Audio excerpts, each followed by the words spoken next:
Hi friends நான் லக்ஷ்மி இன்னைக்கு நம்ம நியூ இயர்க்கான ஒரு ஸ்பெஷல் ஸ்வீட் ரெசிபி தான் பார்க்க போறோம். பாலையும் சர்க்கரையும் வச்சு தித்திக்கிற சுவையில் ரசமலாய் தான் பார்க்க போறோம்.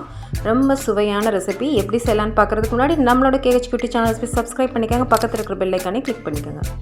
இதுக்கு நான் எடுத்துக்கிட்டது 1/2 லிட்டர் பால். நல்ல கொழுப்பு சத்து அதிகமுள்ள பாலை எடுத்துக்கங்க. அப்பதான் நமக்கு அந்த மலாய் கன்சிஸ்டன்சி ரொம்ப சீக்கிரமாவே கிடைக்கும்.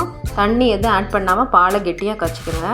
துளி அளவு உப்பு சேர்த்து நல்லா சுண்ட காய்ச்சணும். இது ஒரு 10லேருந்து 15 நிமிஷம் ஆகுங்க. கண்டிப்பாக அது நல்லா சுண்டி வரதுக்கு நமக்கு 1/2 டீஸ்பூன் அளவுக்கு ஏலக்காய் தூள் சேர்த்துக்கோங்க. 2 கையளவு உங்ககிட்ட என்ன நட்ஸ் இருக்கோ அதை வந்து கட் பண்ணி போட்டுக்கோங்க.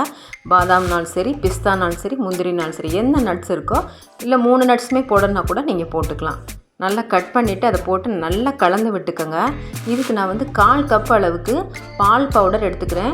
நல்லா அந்த பால் வந்து சுண்டி வந்து நல்லா மலாய் கன்சிஸ்டன்சி கிடைக்கிறதுக்காக 1/4 கப் அளவு பால் பவுடர் ஆட் பண்ணியிருக்கோம். 4லேருந்து ஒரு 5 பீஸ் அளவுக்கு நான் வந்து அந்த சாஃப்ரான் குங்குமப்பூ சேர்த்துருக்கேன். நீங்கள் ஒரு 10-15 இதழ்கள் இருந்தால் கூட நீங்கள் போட்டுக்கலாம். 1/4 கப் அளவுக்கு சர்க்கரை சேர்த்துருக்கேன். நீங்கள் வந்து இனிப்பு சுவை இன்னும் ரொம்ப நல்லா தித்திப்பாக சாப்பிடுவீங்கன்னா நீங்கள் 1/2 கப்பு கூட சேர்த்துக்கலாம். மீடியமாக எங்களுக்கு போதுன்றனால நான் 1/4 கப் அளவு சேர்த்துருக்கேன். நீங்கள் நல்லா தித்திக்கிற சுவையில் வேணால் 1/2 கப்பு சேர்த்துக்கோங்க. அடுத்தது பார்த்தீங்கன்னா பன்னீர் வந்து நான் வீட்டிலே தான் ரெடி பண்ணது. 1/2 லிட்டர் பாலை வந்து நல்லா காய்ச்சி அதில் வந்து 1 டீஸ்பூன் அளவுக்கு வினிகர் சேர்த்து நல்லா திரிய விட்டுட்டு இந்த மாதிரி ஷேப்ஸ் வந்து நான் எடுத்து வச்சுருக்கேன். நல்லா அந்த பன்னீர் எடுத்ததுக்கப்புறம் நல்லா அழுத்தம் கொடுத்து நல்லா தேய்ச்சிட்டு அதுக்கப்புறம் இந்த மாதிரி பன்னீர் உருண்டைகளை வந்து நீங்கள் மேக் பண்ணணும். இந்த மாதிரி என்னென்ன ஷேப்ஸ் உங்களுக்கு வேணுமோ நல்லா ரெடி பண்ணி வச்சுக்கோங்க. நான் இந்த மாதிரி தட்டையான ஷேப்ஸும் உருண்டையான ஷேப்ஸும் வந்து ரெடி பண்ணியிருக்கேன். இது ஒரு 200 கிராம் அளவு இருக்குங்க. இதை வந்து நம்ம இப்போ என்ன பண்ண போகிறோன்னா ரசகுல்லா மாதிரி நம்ம வந்து ஃபஸ்ட்டு இதை ரெடி பண்ணி எடுத்துக்கிற போகிறோம்.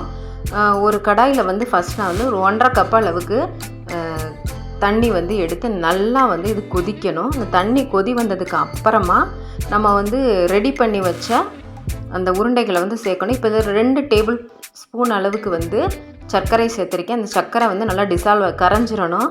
கரைஞ்சதுக்கு அப்புறமா துளி அளவு நான் வந்து ஃபுட் கலர் சேர்க்குறேங்க. எல்லோ ஃபுட் கலர் வந்து நீங்கள் சேர்த்துக்கலாம். அது ஆப்ஷனல் தான். வேணும்னா நீங்கள் வந்து சேர்த்துக்கோங்க. அந்த கலர் கொஞ்சம் கிடைக்கணுன்றதுக்காக நான் எல்லோ ஃபுட் கலர் வந்து நான் சேர்த்துருக்கேன். நீங்கள் வேணும்னா சேர்த்துக்கலாம். இது ஆப்ஷனல் தான்.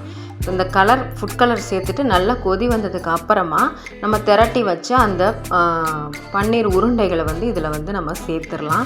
இது நல்லா ஒரு 5 நிமிஷம் மட்டும் பாயில் ஆனால் போதுங்க. ரொம்ப நேரம் இருந்தால் அது ரப்பர் மாதிரி ஆயிரும்.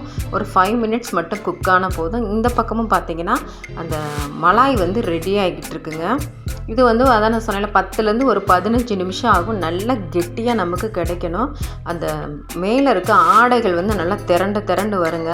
அதுதான் கரெக்டான கன்சிஸ்டன்சி. நமக்கு நல்லா திரண்டு வந்ததுக்கு அப்புறமா நம்ம வந்து ஏன்னா மலாய்க்கு வந்து இந்த அளவுக்கு ஓரளவுக்கு திக்காக இருந்தால் போதுங்க. இது கரெக்டான கன்சிஸ்டன்சி. ஸ்டவ்வை ஆஃப் பண்ணிவிட்டு இப்போ வந்து இந்த ரசகுல்லா உருண்டைகளை வந்து நம்ம வந்து வெளியில் எடுத்துடலாம். எடுத்துகிட்டு கொஞ்சம் நேரம் ஆற வச்சதுக்கு அப்புறமா நீங்கள் வந்து அந்த மலாயை வந்து இந்த மாதிரி ஒரு பவுலுக்கு மாற்றிட்டு இதில் வந்து நீங்கள் வந்து இந்த உருண்டைகளை சேர்த்துடலாம். மலாய் வந்து இந்த கன்சிஸ்டன்சி இருந்தால் போதுங்க.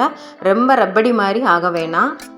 இது மலாய்க்கு வந்து இதுதான் பெர்ஃபெக்ட் கன்சிஸ்டன்சி. இப்போ இதில் சேர்த்துட்டு உங்களுக்கு மேலே வந்து இந்த மாதிரி ரோஸ் பெட்டல்ஸ்லாம் போட்டிங்கன்னா நல்லா இருக்குங்க ஸ்மெல்லு. இப்போ இதை வந்து ரெஃப்ரிஜிரேட்டரில் வச்சுட்டு கூலிங்காக இந்த டெசர்ட்டை வந்து நீங்கள் சர்வ் பண்ணிங்கன்னா அட்டகாசமாக இருக்கும்.